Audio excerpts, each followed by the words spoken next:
All right, so here's the deal. Jason broke the code. We were all in agreement. We weren't going to go to the thrift store as much. We were going to try to curb our purchases, but we just couldn't help it. That's right. Jason's got his wife in on the game, and I've been a little stinker too. So I wanted to show you my thrift store VHS haul from this morning because there's one store that's still carrying these tapes in my area. They've been very good to me recently. So, first up, bought a copy of Starship Troopers, okay?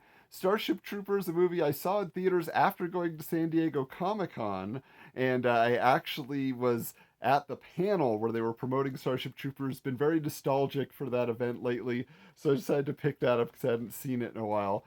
Also, grabbed this, okay? So these are some old Superman cartoons, the Fleischer Superman cartoons, but look at this terrible Superman rendering here, but you get this fancy seal, okay? But this is something where they're about to release a very fancy Blu-ray set of those Fleischer cartoons. So that'd be cool to have that on VHS.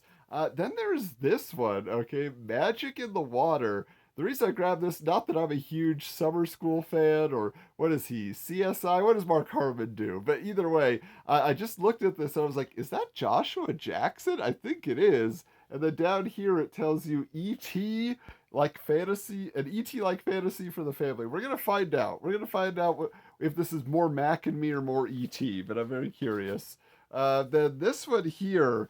This is a movie I'd never heard of. Okay, this is Emilio Estevez in that was then, this is now is what it's called. That was then, this is now. I've never heard of it, but it says it's from the same author who wrote Rumblefish and The Outsiders and all that, S.E. Hinton. So it's basically just like, let's keep those movies rolling about these greasers, right? At least that's what it seems to be. So I'm curious to find out what that's about. This was a CBS Fox I had to grab. I'll be honest, I didn't even read the title. I just saw CBS Fox, knew I didn't own any with this font. But it is a movie that I've never heard of, okay? So, To the Shores of Tripoli is what we're dealing with here. Obviously, it's some sort of World War II romance, drama, there were so many of these things. They were the superhero movies of the 40s and 50s, right?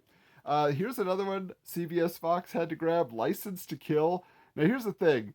I may have this one, but I think I might have The Living Daylights. Either way, finding a Timothy Dalton James Bond film, CBS Fox edition, was a big deal. Now, we had Emilio Estevez earlier. How about Charlie Sheen in Hot Shots Part 2? Okay, so I have these on DVD, the first two films, but I hadn't found the VHS tape, so I was excited to grab this because they were a ton of fun back in the day. I remember seeing those in theaters.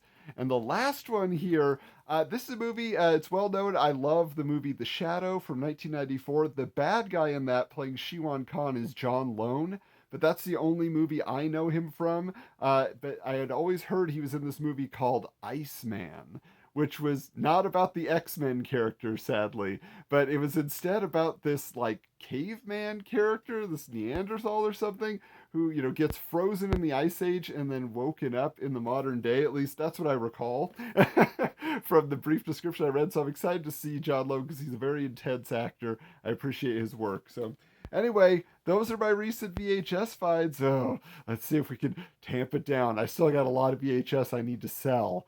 Anybody want to buy? Let me know. All right, thanks. Bye.